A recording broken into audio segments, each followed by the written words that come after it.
হরে কৃষ্ণ। সকলের চরণে জানাই সশ্রদ্ধ প্রণিপাত। আপনাদের সবাইকে জানাই দৈনিক গীতামৃতের 229তম পর্বে সুস্বাগতম, কৃষ্ণপ্রীতি এবং শুভেচ্ছা।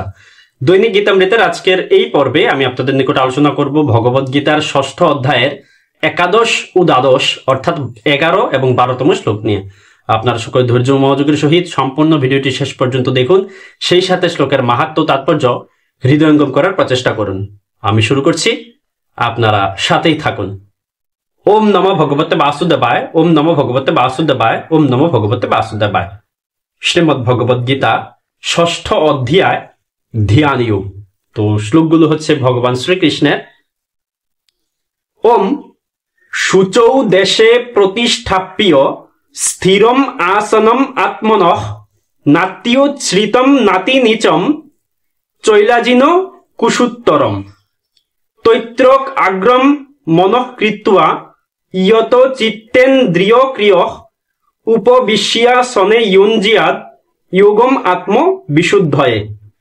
অনুবাদ: যোগ অভ্যাসের জন্য যোগী কুশাসনের উপর মৃগচর্মের আসন ও তার উপরে বস্ত্রাসন রেখে অতি উচ্চ বা অতি নিচু না করে সেই আসন পবিত্র স্থানে স্থাপন পূর্বক তাতে আসীন হবেন।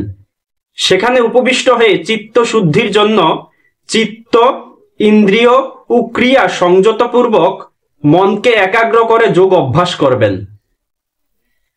এই শ্লোকে ভগবান বলল যে যোগ অভ্যাসের জন্য যোগী হচ্ছে কুশাসনের উপরে হচ্ছে মৃগচর্ম, সেই মৃগচর্মের আসন সেটার উপরে স্থাপন করবে এবং সেই আসনের উপরে তিনি হচ্ছে বস্ত্র আসন অর্থাৎ কাপড়ের আসন তিনি স্থাপন করবেন এবং সেটাকে অতি উঁচু বা অতি নিচু না করে সেই আসনটাকে পবিত্র স্থানে তিনি রাখবেন বা স্থাপন করে সেখানে তিনি হচ্ছে উপবেশন বা করবেন বা বসবেন এবং সেখানে বসে তিনি হচ্ছে চিত্তকে শুদ্ধির জন্য তার মন অর্থাৎ চিত্ত, ইন্দ্রিয় ও ক্রিয়াকে তিনি সংযত করে মনকে একাগ্র করে তিনি হচ্ছে যোগ অভ্যাস করবেন। সেই বিষয়টা ভগবান বলল। তো এই শ্লোক সম্বন্ধে শ্রীল প্রভুপাদ কি মন্তব্য করছেন সেই বিষয়টা আমরা তাৎপর্য থেকে দেখিনি। তাৎপর্য: এখানে পবিত্র স্থান বলতে তীর্থস্থানকে বোঝানো হয়েছে।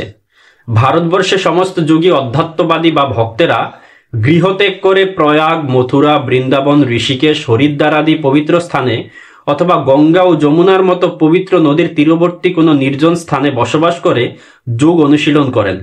কিন্তু সবসময় সেটি হয়তো সম্ভব নয়, বিশেষ করে পাশ্চাত্য দেশের ভক্তদের পক্ষে।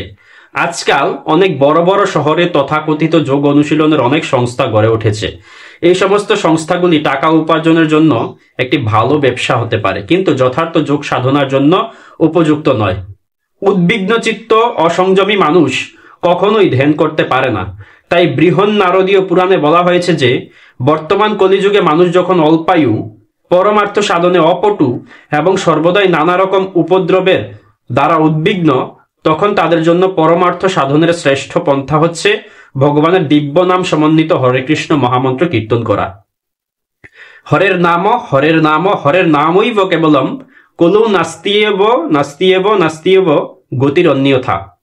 বিবাদ ও সঠতায় পরিপূর্ণ এই কলিযুগে মুক্তি লাভের একমাত্র উপায় হচ্ছে হরে কৃষ্ণ মহামন্ত্র কীর্তন করা। এছাড়া আর কোনো গতি নেই, এছাড়া আর কোনো গতি নেই, এছাড়া আর কোনো গতি নেই। তো এই বিষয়টা আমরা দেখলাম। আজ এই পর্যন্তই। এতক্ষণ ধৈর্য ধরে মনোযোগ সহকারে আমাদের সাথে থাকার জন্য আপনাদের সবাইকে অসংখ্য ধন্যবাদ এবং বিশেষ কৃতজ্ঞতা জানাচ্ছি। সকলে ভালো থাকুন, সুস্থ থাকুন, আমাদের সাথেই থাকুন। ভুল ত্রুটি সমূহ ক্ষমা সুন্দর দৃষ্টিতে দেখবেন। হরে কৃষ্ণ।